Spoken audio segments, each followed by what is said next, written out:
minabuti kong sabihan ang aming mga kasamahan ng Senado dahil baka umaasa nga sila na ngayong taon o next year ay magagawa na yan. Dahil dito, maaaring maantala pa ng ilang buwan yung supposedly paglilipat. Wala ako nakita irregular, ginagulantang lamang ako sa halaga. Di ba kagulagulantang ang 13 bilyon?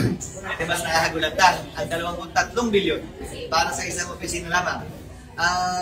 Ulitin ko, wala akong binibitiw ang akusasyon laban kanino man. Subalit nagulat na ako at hindi naging magaan na tanggapin ko bilang tagapangulo ng Senado na gumastos ang pamahalaan mula sa kaban ng bayan ng ganito kalaki. Kaya ang magiging layunin namin, tiyakin na ito nga ba ang kailangan at kung paano ito mapababa. Siyempre ang mga building may plan yan. Bago pa lang gawin yan, meron ng projected. Well, yun ang inaalam namin ngayon dahil gaya na sabi ko, yung naunang inaprubahang budget ay 8.9 billion. Hindi namin alam kung bakit ito lumobo nung una 13 tapos ngayon nga ay 23. Inaalam pa lamang namin pero nais kong sabihin na ito upang hindi umasa, ika nga. Yung aming mga opisyal at empleyado na makakalipat na sa lalong madaling panahon at saka na ito'y magiging sapat ba o hindi sa pangailangan ng Senado. Ang naalala ko inaprubahan ay 8.9. Hindi naman yan inaaprubahan ng Senado. Naalala niyo ba na nagko-cover kayo, dumaan ba yan sa plenaryo? Hindi naman yan dumaan sa plenaryo eh. Ang karamihan dyan ay budget ng DPWH at may parte ng budget din ng Senado. Isa rin yun sa mga inaalam namin. Pero yung maalala ko, yung naunang budget at competition countay dyan, ang halaga ng binit-out nila ay 8.9 billion naman. Sa madalian sa tumaas ang presyo? Ulitin ko, wala akong sinasabing ako sa binibitawang akusasyon na ayos lamang namin malaman at alamin. Dahil hindi ba medyo marangya para sa panlasa din ninyo ang ganito kalaking halaga para sa isang government building? Baka kadugpas nito yung mga mamahaling building na luxurious na building na makikita natin sa Makati at sa beaches. Ang bahagi yun ng inaalam namin. Sa pagkakaalam namin, ang nababayaran pa lamang ay 10 at ang iba ay hindi pa. Pero gaya na sabi ko, inaalam namin yung buong detalye pa lamang. Nakita ko lang at nagulat ako sa mga pinapapirmahan sa akin at tinupunta ko mga cheque kung kaya't pinapag-aralan ko ng maikli. At ang naging dokumentasyon nga initially ni Senator Cayetano bilang Chairman ng Accounts Committee ay ipa-review ito at mag-inquiry muna ang komite at ipagpaliman muna yung ibang mga bayarin. Sa kasalukuyan, ayon sa DPWH, ayon din kay Senator Cayetano, merong slow down order na DPWH. Slow down order dahil marami daw mga hindi nasunod, ika nga, dun sa programa, at maraming nire-rectify, kinokorek pa. Kung kaya't ang budget ay hindi man namabayad na.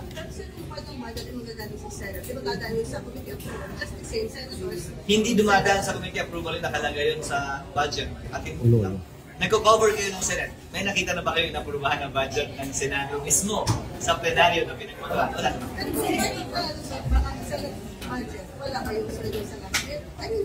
Nakalagay last year nasa Senate budget pero kadalasan lump sum items ito sa Senate budget.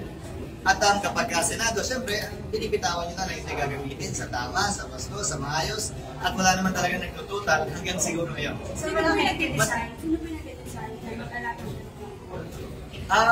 Ang Senado marahil pero wala akong papel na ginampanan doon at marahil ang pagpapasang yan ay galing sa mga nagdaang lidera. So wala mag-iingat na ng Senate sa mga supplier na kung saan award yung kontrata?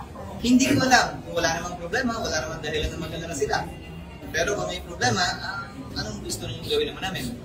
Susuliin namin doon, titiyakin na tama, maayos, at hindi naman medyo sobra o ay gastos. So, Yun lang. pag-review, hindi ba iwasan na pagkalimutan sa Hindi ko alam, depende kay Senator Cayetano yan. Pero para sa akin, mas importante makausap niya yung mga involved talaga dito sa loob ng Senado mismo at sa labas. Yung po ba discuss nyo rin kay former SB Sultan, former Politan Nakasal? Well, bahagi yun sa napag-usapan namin. Pero nabanggit lamang yun. Ika nga, in passing. Pero sa overprice, may mananagin po. Palaging meron, madalas kong sinasabi, hindi naman pwedeng may krimen pero walang kriminal. Pero wala akong sinasabing gano'n. Wala ako sa lugar at posisyon sabihin yun dahil ang pinagbabasihan ko lamang, nagulat lang ako sa laki at sa taas na talaga. And other issues po. Sen, earlier this morning, the authorities and the armed tried to press their way in the different compounds of Jesus Christ. mag-serve ng arrest warrant kay Pastor Nicolay. But, nagkasiraan ko may mga nakusasan, wala ko sila sa warrant. Ang nakita kong in-interview ang isang abogada na kumakatuan di umano sa KJNOC at sabi niya naging maayos naman daw. Nung simula medyo may konting kaguluhan pero naging maayos naman daw yung implementasyon kung saan tama pagkakarinig ko. Nagkasundo nga sila na 16 na tao lamang papasok sa kada parte ng compound at naging maayos naman daw. Ika nga, yung pag-serve ng warrant. Wala akong napakinggang balita na wala silang warrant. Nadala. Pero sir, yung theory naman sa study mo yung itigil. Nagpapatuloy yun sa aking pagkakaalam. Tala lamang naman dahil nga hindi pa allocate yung si Pastor Paulo Sigiboy na sinampi naman ang komite. Subalit, kung titimbangin ang arrest warrant na inisyo ng Korte at sabi na inisyo ng Senado, malayo mas matimbang ang arrest warrant na inisyo ng Husgado at Korte. So marahil unang may implement yun kung sakasakali. At matapos yan, doon na lang magre-request kung ma-implement na yung warrant of arrest galing sa Korte, doon na lamang siguro magre-request si Senator Risa o ang Senado na dalhin dito si Pastor Gibole para mag-attend ng priority pa rin yung criminal case palagi. Sir, dahil panibago yung Pogo Hub na sa Parang Pampanga na ni-radio mga authorities, sabi daw yung mga workers doon sa Baniban na doon sa Parang. So sabi the Senate Minority Leader Pimentel, it's about time daw na mga mambabatas, mga politiko, and then maging ang mamamayan, magkaroon na ng sentiments na policy na ito. Well, decision at pasaya ng executive branch, particular na rin ng PAGCOR. Pero sa pagkakaalam ko rin, karamihan o hindi man lahat ng hinuhuli nila sa Banban man o sa Porac ay puro illegal na pogo at hindi nabigyan o binigyan di umano ng lisensya ng PAGCOR. Para sa akin, wala akong problema kaugnay ng mga illegal na pogo. Pagdating sa legal na pogo, yun ang dapat pagpasahan ng executive branch at ng PAGCOR kung patuloy pa ba nilang papahintulutan yan o hindi. Wala sa kamay namin sa ngayon, maliban na lang kung magpapasa ng batas ang Senado at Kongreso na pinagbabawal na ito.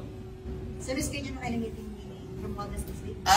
Tentative pa lamang itong darating na Webes, pero hindi pa na-finalize kung available nga pa lahat dahil marami-rami yung makikipagpulong sa panig nila at sa panig namin. Ano yung agenda ito? Ang legislative agenda at saka yung napipintong LEDAC sa June 25. Yun ang priority na pag-uusapan namin sa pagpupulong ngayon. Ang counterpart ko, siyempre, counterpart ng Deputy Speakers, hindi naman siguro lahat dahil marami yun, Senator Jinggoy, si Senator Tolentino bilang Majority Leader at Secretariat ng Senado at ng Kamara. So, may parang minaisip na kayo ng mga deals na ilalapit niyo sa Pinaayos pa lamang ngayon. Mas mabuti kung mapag-usapan yun doon at bukas din naman kami sa anumang suggestion na dapat at pwedeng matalakay doon sa Sir, wala kang kaninang good news sa mga Senate. Wala kang good news ka rin sa Senate. Okay naman kami sa ngayon. Kabisado nyo naman yung kanta. Wala pa naman may alam, magkalalabas lang, mainit-init pa, ikaw naman. Pero gagawin niyo. Pero yun ko lang. Ang memorandum na yun ay applicable sa executive branch ng pamahalaan, kabilang ang GOCC. Bilang rule, hindi yan automatic na applicable sa Senado o sa Kamara. Gayon din sa Korte Suprema at mga constitutional commissions. Independent ang desisyon nila kung gagamitin nila yan. Dahil sinusunod namin ay yung Flag and Heraldry Code na nagsasabi ko na yung kakantahin kada flag raising ceremony. Pero sa kaya akin, kung ako tatanungin, wala namang masamang awitin o sambitin ang mga katagang dapat meron tayong pag-asa, dapat magtulungan tayo, dapat ambisyon natin umangat ang ating bansa, dapat magtulungan tayo. Wala naman ako nakikita ng masama doon. At hindi lamang ito ika ng pagpapaalala sa ating mga sarili. Pagpapaalala din ito sa mga opisyal ng gobyerno na ito ang mga bagay-bagay na pwedeng singilin sa amin ng ating mga kababayang kakanta o awit nito, lalong-lalo na sa mga parang. So gagamitin yun sa... Hindi ako tutol doon, pero ipapato ko pa rin ng secretariat para pag-aralan dahil ayon sa kanila, tinanong ko kanina, ito yata ang kauna-unahang pagkakataon na ito yung mangyayari. Dahil nung na-require yung bagong lipunan noon, ay wala yatang Senado noon. Diba? So ngayon pa lang, kung sakasali. So, nirefer ko sa kanila, pag-aaralan nila, pero kapag tatanungin, hindi ako tutol doon. Dahil wala namang personalidad o pangalang binabanggit na pinapaboran. At tulad ng sabi ko, magandang paalala ito sa amin at paalala din ito sa aming mga kababayan na ito yung listahan ng pwede niyong singilin sa mga opisyal at kawani ng pamahalaan.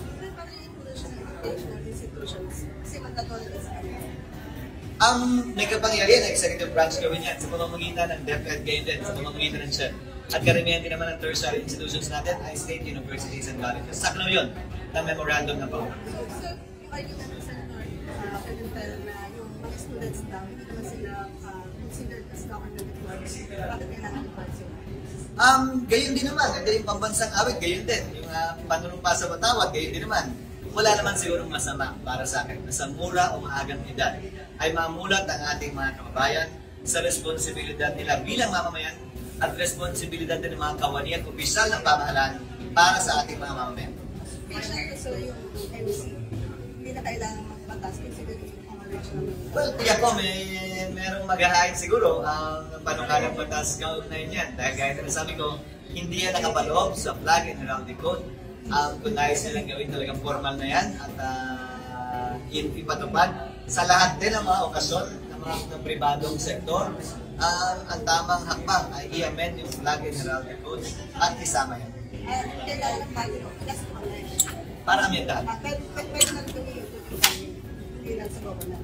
Pag isinabatas yan, oo. Dahil nakalagay sa flag and heraldic code na dapat anumang panimula, anumang event na gaganapin dito sa Pilipinas, ang mga Pilipino sa ibang bansa, magsimula sa panalangin at sundan ito ng pag-awit ng pambansa. Ano mo sinong author ng tating? Umani naman ito ng iba't ibang reaksyon mula sa ating mga netizens. Ayon kay Ale Estre, huge amount for those senators who do not stand for truth and principles. Pahayag naman ni Nos Siftago, kawawang Pilipinas talamak ang corruption, good job Senator Escudero. At ito naman ang saloobin mula sa ating kababayan na si Kenneth Antiga, ang laki ng budget ng bagong opisina ng Senado, mukhang hindi bagay sa mga corrupt na opisyales na yan. Mga kababayan, feel free to comment below para maglabas ng saloobin sa balitang ito.